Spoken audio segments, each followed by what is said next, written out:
सीधे राज्यसभा का रुख करते हैं, जहां पर प्रधानमंत्री नरेंद्र मोदी संबोधित कर रहे हैं। इवन कश्मीर की भी बारीकियां जब उनके साथ बैठता था, कभी कभी तो वो परिवार के साथ भी आते थे, इतने अनेक पहलू मेरे सामने रखते थे, वो मेरे लिए भी बड़ा एनलाइटनिंग रहता था। तो मैं हमारे इन दोनों साथियों का, जो मेरे साथ व्यक्तिगत रूप से नाता रहा और जो जानकारियां मुझे वो मिलती थी, मैं उसके लिए उनका हृदय से आभार भी व्यक्त करता हूं। और मुझे विश्वास है कि उनका कमिटमेंट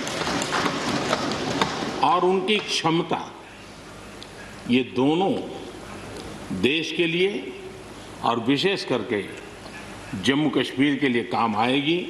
देश की एकता, देश के सुख शांति वैभव को बढ़ाने में काम आएगी, जब मुझे पूरा विश्वास है।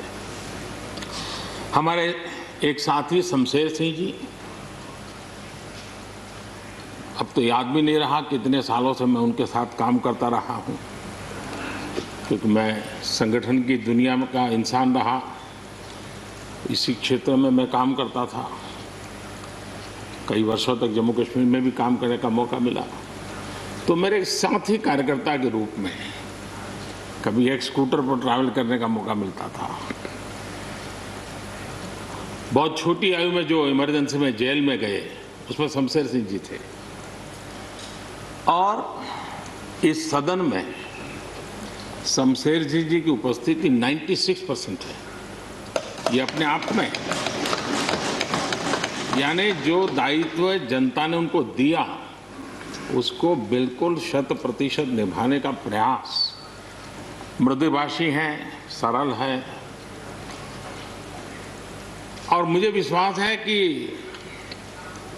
जम्मू कश्मीर से रिटायर होने वाले 4 आदरणीय सदस्यों के लिए उनके जीवन का यह कार्यकाल सबसे उत्तम कार्यकाल है, क्योंकि इतिहास ने एक नई करवट बदली है और जिसके वो साक्षी बने हैं, सहयात्री बने हैं।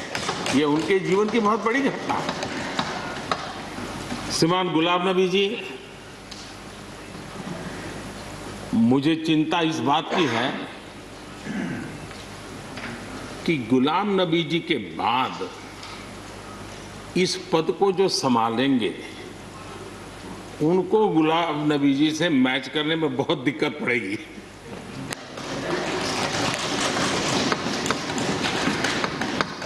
क्योंकि गुलाम नबी जी अपने दल की चिंता करते थे, लेकिन देश की और सदन की भी उतनी ही चिंता करते थे। ये छोटी बात नहीं है जी, ये बहुत बड़ी बात है। वरना अपोजिशन के लीडर के रूप में अपना दबदबा पैदा करना, ये सब मोह किसी को भी हो सकता है, लेकिन उन्होंने सदन से, मैं शरद पवार जी को भी इसी कैटेगरी में रखता हूं, वे सदन की और देश की चिंता को प्रायोरिटी देने वाले नेताओं में से रहे। गुलाम नबी जी ने बखूबी इस काम को निभाया है। मुझे याद है इस कोरोना काल में मैं एक फ्लोर लीडर्स की मीटिंग कर रहा था, तो उसी दिन गुलाम नबी जी का फोन आया कि मोदी जी, ये तो ठीक है आप करते हैं, लेकिन आप एक काम कीजिए, सभी पार्टी लीडर्स की मीटिंग जरूर बुलाइए। मुझे अच्छा लगा कि उन्होंने पार्टी लीडर्स के साथ, सभी पार्टी अध्यक्षों के साथ बैठने का मुझे सुझाव दिया, और मैंने उस मीटिंग को किया भी। वो गुलाम नबी जी के सुझाव पर किया था। और मुझे कहने में, यानी इस प्रकार का संपर्क, और उसका मूल कारण है कि उनको दोनों तरफ का अनुभव रहा है, सत्ता दल का भी और विपक्ष का। 28 साल कार्यकाल, ये अपने आप में बहुत बड़ी बात होती है।